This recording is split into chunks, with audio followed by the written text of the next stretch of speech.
चला तर आज आपण मस्त आणि कुरकुरीत असा बटाटा चिवडा बनवूया। तर त्यासाठी मी इथे 4 बटाटे घेतलेले आहेत। ते स्वच्छ पाण्याने धुवून घ्यायचे। लक्षात घ्या की बटाट्याचा किस बनवण्यासाठी नवीन कडक असाच बटाटा घ्यायचा, त्याचे साल काढून धुवून घ्यायचा। आणि नवीन बटाटा घेण्याचं कारण म्हणजे की नवीन बटाट्यामध्ये स्टार्च जास्ती नसतो।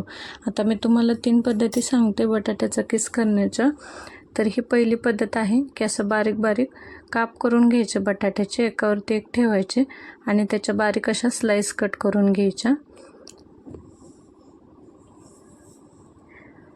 तर हे बघू शकता, हे कसं थोडेसे मोठे वाटतात। तर याच्याने तुम्ही म्हणजे तुम्हाला जे हवे असेल पद्धत त्यानुसार करू शकता। ही दुसरी पद्धत ती म्हणजे ही किसणी सगळ्यांच्याच घरात असते। तर पण याच्यामध्ये आणखीन एक मोठी भेटते, त्या किसणीने किसायचं। तो म्हणजे बटाट्याचा किस ही किसणी अजिबात वापरायची नाही। माझ्याकडे मोठी नव्हती त्यामुळे मी ह्याचा यूज नाही केला। आणि म्हणजे त्याचं कारण म्हणजे ते बारीक बारीक जास्ती किस पडतो, त्यामुळे त्याच्याने नाही करायचं। नंतर ही जी बटाट्याचे वेपर्स बनवतो आपण ती किसणी ते एकसारखे होतात, त्यामुळे त्याच्याने हे एकदम बेस्ट अशी पद्धत आहे। तर नक्की बघा। हे बघा बारीक झालेलं आहे। अशा प्रकारे मी सगळा किस करून घेतला आणि स्वच्छ पाण्याने धुवून घ्यायचा। 2-3 वेळा स्वच्छ पाण्याने धुवून घ्यायचं। चाळणीमध्ये काढून ठेवायचं थोडा वेळ, 5 मिनिटं। आणि नंतर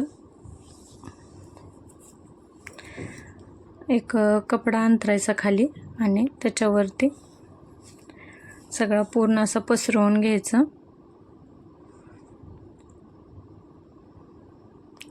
आणि थोडंसं जर लवकर करायचं असेल तर फॅन खाली एक 5 ते 10 मिनिटं ठेवून द्यायचं, पटकन त्याचं पाणी निघून जातं।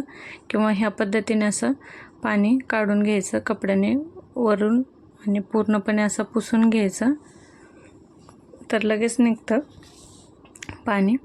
तर तेल गरम करायचं आणि त्याच्यामध्ये अशा प्रकारे सुट्टा करून बटाट्याचा किस सोडायचा आणि तळून घ्यायचा।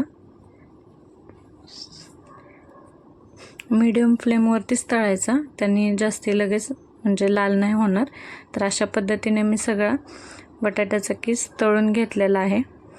आता त्याच्यामध्ये तेलामध्ये शेंगदाणे ॲड करायचे आणि शेंगदाणे तळून घ्यायचे, ते सुद्धा चिवड्यामध्ये आता काढून घ्यायचे। नंतर ड्रायफ्रूट्स ॲड करायचे, म्हणजे काजू बदाम, ते पण तळून घ्यायचे आणि ते काढून घ्यायचे। तर आता आपण काजू बदाम काढून घेतलेले आहेत आणि मनुके ॲड करायचे। आणि मनुके जास्ती वेळ तळू नाही द्यायचे, लगेच काढायचे, कारण तुम्ही व्हिडिओमध्ये बघू शकता ते एकदम असे टम्म फुगलेले आहेत, त्यामुळे लगेच काढून घ्यायचे आणि ते चिवड्यामध्ये ॲड करून घ्यायचे। तर आता चवीनुसार मीठ आणि चवीनुसार पिठी साखर ॲड करून घ्यायची चिवड्यामध्ये। व्हिडिओ आवडला असेल तर लाईक, कमेंट, शेअर करा आणि चॅनलवर नवीन असाल तर सबस्क्राईब करा। मी म्हणते म्हणून नक्की एकदा हा ट्राय करून बघा चिवडा। जसं आपण बाजारातून विकत आणतो ना, तशीच या चिवड्याची टेस्ट आहे। तर चला भेटूया अशाच नवीन रेसिपीसोबत। बाय।